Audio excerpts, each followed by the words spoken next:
Dear friends, today I want to talk with you about a topic that resonates with the pain in the heart of everyone who has lost loved ones.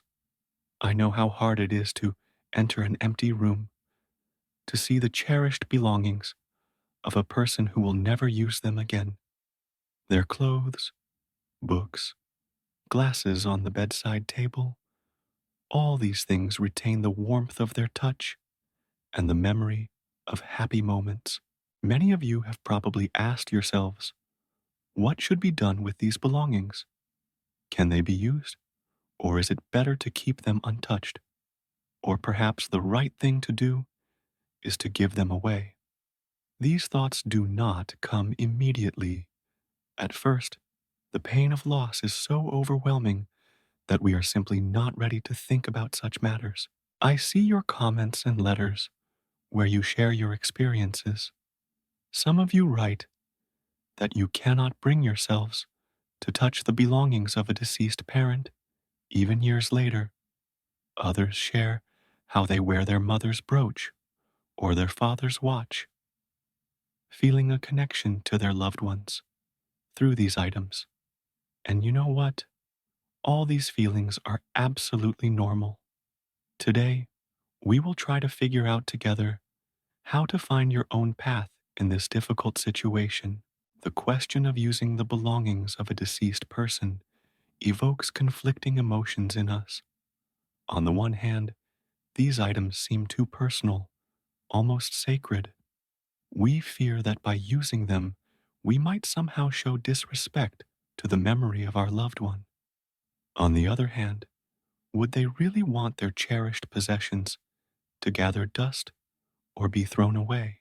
This is indeed a complex question that touches deep emotional chords in our souls. Sometimes we feel guilty when we think about wearing our mother's dress or using our father's tools. It feels as though we are appropriating something that does not belong to us, even if legally we are the rightful heirs. Morally, this decision is not easy to make. It becomes especially challenging when family members have different views on the matter.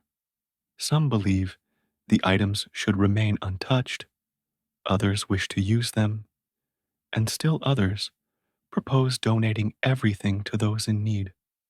In this situation, it is important to understand that there is no single correct solution. There is only what works best for your family. Considering your feelings and circumstances, why do we attach so much importance to the belongings of the deceased? The fact is, these items become a living memory for us, a tangible connection to the person who has passed away. Every item holds a story, a piece of the soul of the person who owned it. An old armchair remembers how Grandpa read stories to his grandchildren. A kitchen apron carries the aroma of Mom's pies. A worn glasses case reminds us of how Dad wiped the lenses before reading the newspaper. Psychologists say that our attachment to the belongings of the deceased is a completely natural part of the grieving process.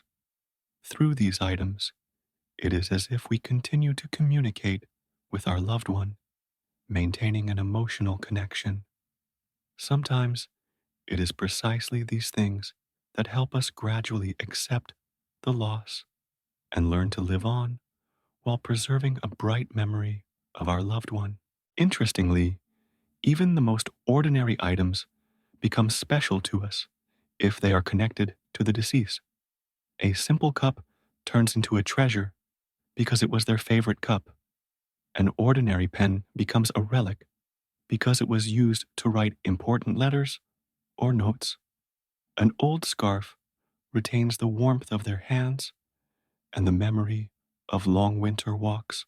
Moreover, the belongings of a deceased person often become a source of comfort in difficult moments. Putting on her mother's sweater, a daughter may feel as though she is in her mother's embrace. Holding her father's tools, a son seems to seek his father's advice on how best to fix something. This symbolic connection helps us cope with the pain of loss and feel that our loved ones, though gone physically, are always with us in our memory and heart. Let's look at the question of using a deceased person's belongings from a practical perspective. In today's world, where prices are constantly rising and environmental problems are becoming more acute, a careful attitude towards belongings takes on special significance. Throwing away good, quality items just because they belonged to a deceased person may not be the most reasonable decision. Imagine a costly winter coat simply hanging in the closet, or professional tools rusting in the garage, or, for example, kitchen appliances that could still serve for a long time.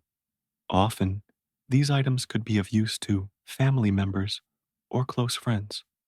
Moreover, in our challenging times, many families face financial difficulties, and the opportunity to use high quality belongings inherited from loved ones can be a significant support. It is also important to remember the environmental aspect. Every discarded item adds an extra burden to the environment. The production of new items requires resources, energy, and creates emissions into the atmosphere. Therefore, extending the life of existing items is our contribution to preserving nature. Many people today adhere to the principles of conscious consumption, and using well made items inherited from loved ones aligns perfectly with this philosophy. However, this is not about using the belongings of the deceased solely for economic or environmental reasons. Rather, it is an opportunity to combine practical benefits with a respectful attitude towards the memory of a loved one. Often, our loved ones themselves expressed a desire during their lifetime for their belongings to serve their relatives rather than gather dust or end up in a landfill. It is fascinating to learn how different cultures around the world treat the belongings of the deceased. For example, in Japanese tradition, there is a special concept called katazuke, the art of properly organizing space after a person's death. The Japanese believe that the belongings of the departed should be sorted with respect and gratitude, keeping only those items that are truly significant for the family and the memory of the person. In Indian culture, attitudes toward the belongings of the deceased largely depend on caste and region. In some families, it is customary to distribute personal belongings to those in need within the first 13 days after death. It is believed this helps the soul find peace.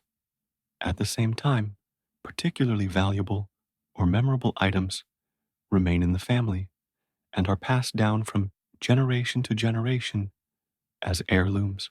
In Scandinavian countries, there is the concept of dödstädning, or death cleaning, where elderly people themselves decide during their lifetime what should happen to their belongings, so as not to burden their loved ones after their passing. They leave notes with specific wishes about who should receive what to keep, and what can be given away or sold. This approach makes it easier for relatives to make decisions about the belongings of the deceased. Among many African peoples, there is a tradition of using the belongings of the deceased only after a special cleansing ritual. After the ritual is performed, the items are distributed among relatives, and it is believed that through these objects, the deceased continues to care for their family. Work tools and items used to create something useful are especially valued. In the modern world, these traditions are gradually changing, but their essence remains the same: to find a way to preserve the memory of the departed while allowing their belongings to continue serving the living.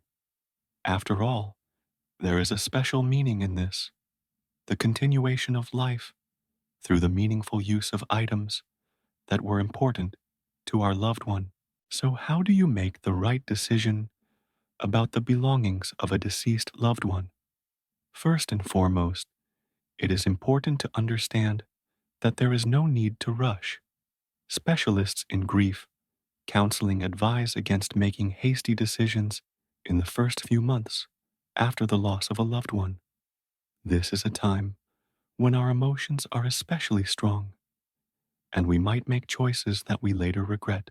A good practice is to first simply gather the items in one place, such as an unused room or storage space. Let them sit there for a while until the sharpness of the loss diminishes somewhat. This will help you make a more balanced decision later. Psychologists say it usually takes 3 months to a year before we can calmly think about such matters. It is also helpful to talk to other family members and learn their opinions and wishes. Perhaps a particular item holds special significance for one of your relatives. Sometimes the deceased person expressed during their lifetime who they wanted to leave certain items to. These wishes should be treated with special attention. If you decide to use the belongings of the deceased, it is important to do so with great respect for their memory. For example, many people create commemorative items from old belongings. A favorite shirt of your father can be turned into a pillow that will remind you of him. Your grandmother's scarves can become beautiful patchwork quilts that carry the warmth of her care. Old photographs combined with personal items can form the basis for a memorial corner or family album. The deceased's work tools can also continue to serve a good purpose. By using them, it is as if we are continuing the work of our loved one. For instance, if your father was a skilled craftsman, his tools in your hands can help preserve and pass on his skills. The same applies to kitchen utensils. Cooking your mother's recipes with her favorite rolling pin feels like continuing family traditions. Some belongings can be used to help others. For example, if your mother loved knitting, her needles and yarn can be used to create warm items for orphanages or nursing homes. In this way, her memory will live on through acts of kindness. Dear friends, remember that there is no single correct solution when it comes to using the belongings of a deceased loved one. Every family and every person chooses their own path, and that is okay.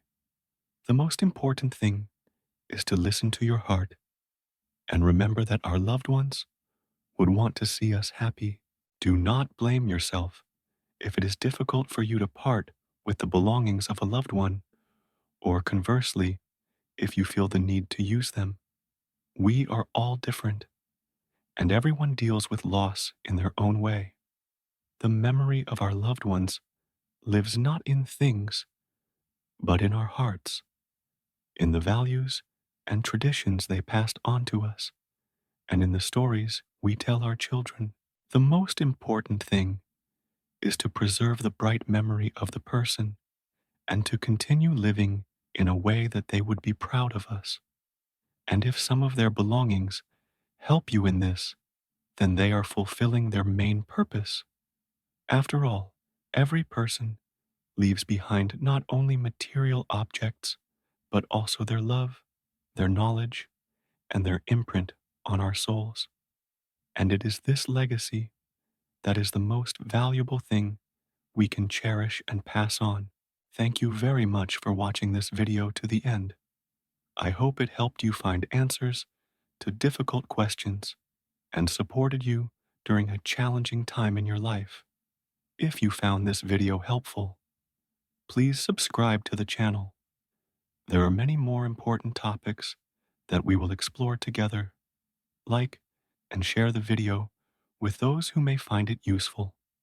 Take care of yourself and your loved ones. See you soon.